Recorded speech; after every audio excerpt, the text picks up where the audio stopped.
This is music, and this is a trip around the world.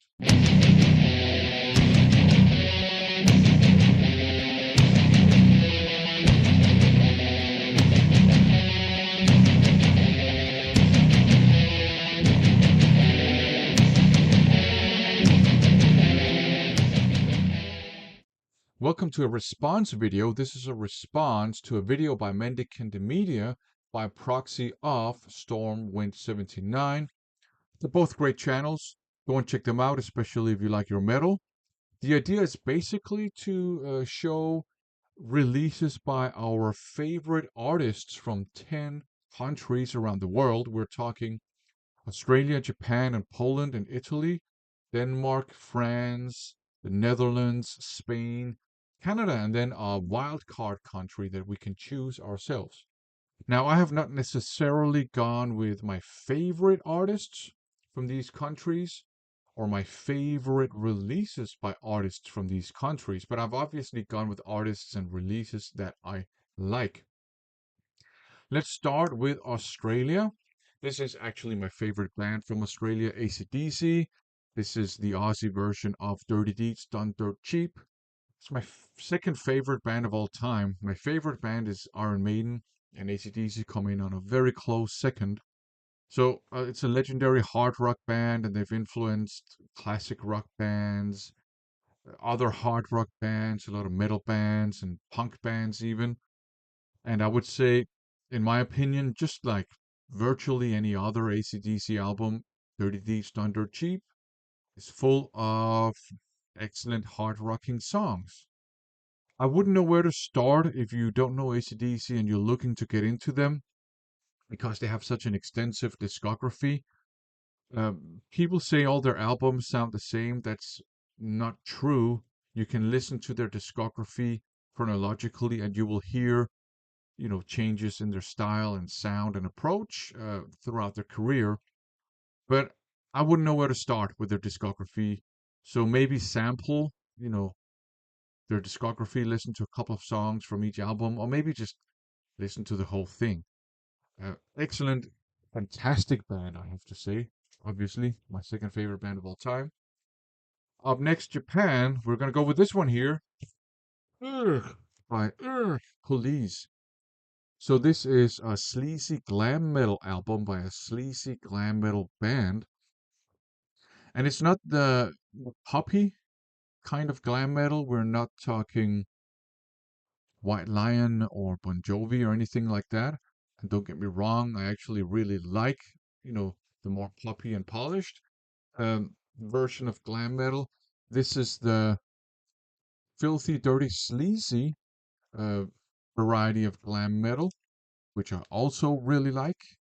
So if you're into Bad Messiah or Vane or Asphalt Ballet, maybe even Guns N' Roses, it's that kind of stuff. So these guys have, I think, also listened to a lot of AC/DC because there are a lot of AC/DC styled riffs on here.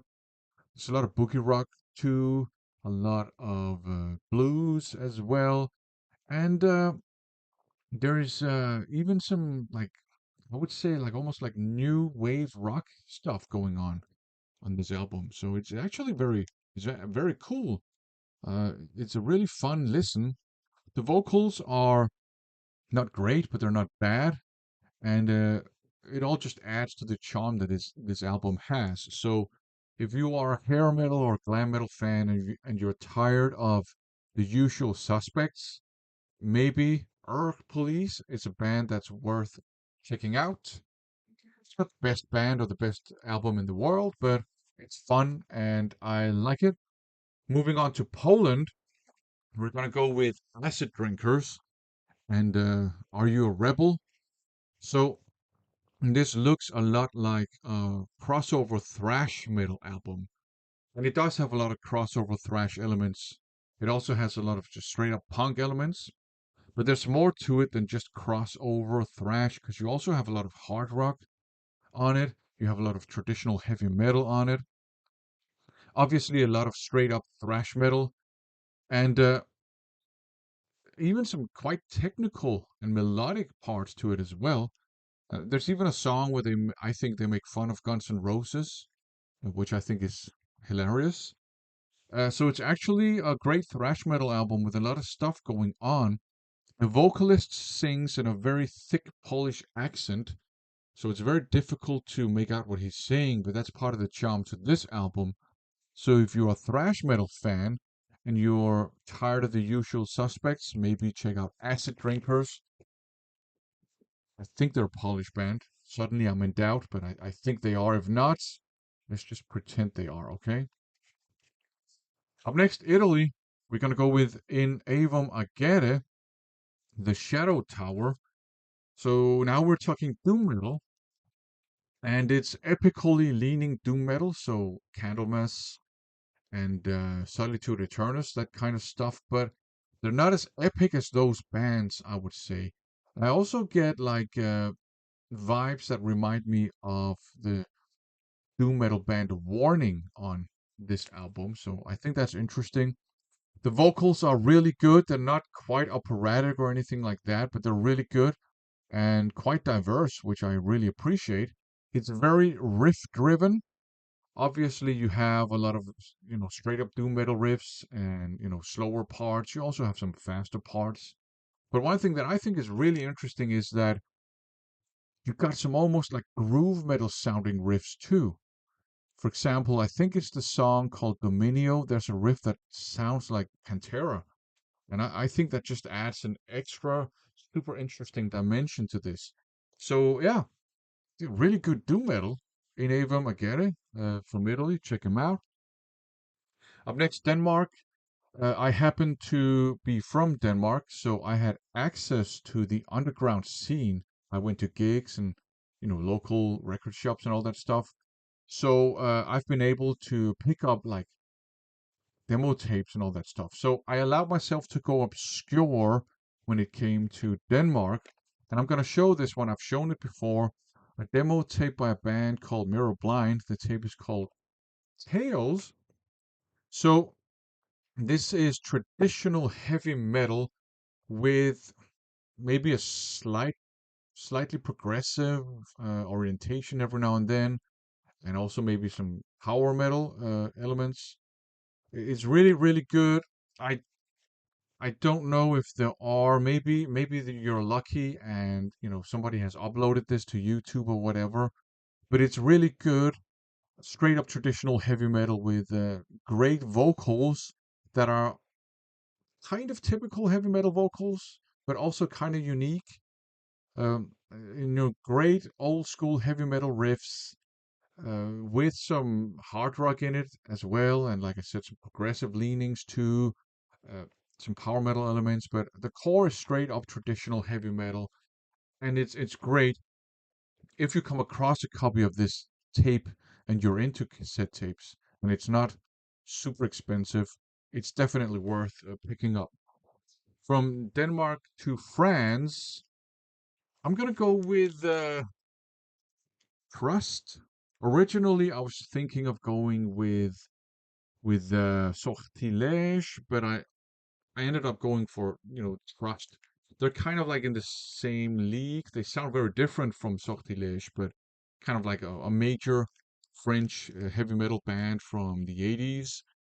These guys were covered by Anthrax. The song Antisocial is originally a song by this band. So this is very early 80s sounding heavy metal. So a lot of hard rock in it, and it's called heavy metal back then, and I don't see why we should stop calling it heavy metal just because the genre has evolved. So it's 80s heavy metal, and they're from France, but you know, if you like your new wave of British heavy metal, and if you like the Scandinavian heavy metal from the 80s, and the Dutch heavy metal, and Belgian heavy metal, and all that stuff from the 80s, I think you will like this one too. There's an interesting blues song on here, and some hard rocking riffs, some straight up heavy metal riffs, and boogie rock on here as well, because that was part of early 80s heavy metal and hard rock. The vocals might be an acquired taste if you're not used to French popular music, uh, because the guy sounds very French, obviously. It's a French band. What do you mean? Can you blame him? He has a very angry, shouty style of singing. He obviously can sing. I mean, it's not like off key or anything like that. It's just, I would say, very typical French style of singing without hopefully being offensive or insulting or anything. Because I like the way the guy sings, but it might be an acquired taste if you're not used to French music. But this is a great and very influential, I think, French heavy metal band, and this is a great album by Trust. So there you go. From France to the Netherlands, we're going to go with this one here, Collision, a healthy dose of death. So this is a Dutch grindcore meets crossover thrash band. So this is an album. It has 13 songs on it, and it's less than half an hour. So that's, I think, very refreshing. So you got classics on here like Going Nuts with Splattered Guts. You got classics like Rock Around the Chopping Block and Charming Chicks with a Crucifix and Christ Candy and of course the Violence of Lambs. So it's blasty grindcore with super violent and gory and kind of, I guess, darkly humorous lyrics. And then you have like crossover thrash elements to it as well. And the crossover thrash side of things leans heavily into the hardcore side of things. So yeah, hardcore elements, thrash elements, grindcore elements. I really like how the vocals are a mix of crossover hardcore thrash, yells and shouts, and then just crazy guttural growls. And it's good fun, super fast, blasty, grindy stuff. But then you got some super punky stuff too. And yeah, good stuff. Collision from the Netherlands. Moving on to Spain, I considered either going with Barón Rojo or Legion or this band, Opus, and I decided to go with Opus. And this album is called Poderoso como el trueno. This is straight up heavy metal from the 80s as well. So in the same vein as Trust, but they sound very different from Trust. The vocals on here are more like more typical, I don't know, international heavy metal vocals from the 80s, if you know what I mean. And the songs are hard rocking, a lot of classic style heavy metal riffs, a lot of hard rocking riffs too, and a little bit of boogie rock here as well. Never hurts with a little bit of boogie rock. And this one has probably, maybe, if not my favorite Spanish language song, then at least one of them. And that's a song called Dinero Dinero, which is just a great, fun, heavy metal song. And of course, this mustache is epic. So Opus, it's a great heavy metal band. They sing in Spanish. I don't know if they have made an English language album, but most of their albums are in Spanish. And it's just great 80s heavy metal. And this is a great album. And then we move on to Canada. And I'm going to go with the Mortillery, Murder, Death, Kill. Crossover thrash as well. Uh, Not really grindy here, though. And this leans more to the thrashy side of things when it comes to crossover, but it does have, hardcore punk elements. Lots of super fast, aggressive songs and some pretty provocative lyrics. There's a song called Fritzl's Cellar, so they address issues that are not very comfortable. And great riffs, fast, aggressive songs. I like the guitar tone. My favorite aspect of this album is that's the vocals. I don't remember the lady's name, but she has just demented, angry, shouty, screaming vocals. Perfect for this music. She is great, and Mortillery is a great thrash metal band from the fine country of Canada. Elbows up, everybody. And the wild card country, since I've shown basically hard rock and metal, I had to go with Germany. And I decided to go with Germany because then I could show you some Running Wild, but because pirate metal and all that stuff. But that reminded me of another band that's not as well known, but they made a fantastic pirate metal song too. And we're talking Storm Witch. This is The Beauty and the Beast. And it's on this album that you have this fantastic pirate metal song called Tigers of the Sea. And these guys, they're kind of known as the Adam and the Ants of heavy metal because they have a similar kind of look. Uh, this is a great melodic traditional heavy metal album from beginning to end, but side B is just a masterpiece of a side. All the songs on side B are just fantastic. Side A is great too, but side B, holy moly, that's awesome. So ultimately, I went with Germany and Storm Witch, Beauty and the Beast. Do check out Tigers of the Sea. It's an awesome song. So there you go. That was my response to Mendicant Media by proxy of Stormwind 79. It's a fun challenge. Join in. Show us your favorite albums or favorite artists or just artists you like or albums you like from these 10 countries. And remember, the last one is a wild card. For now, thanks for watching.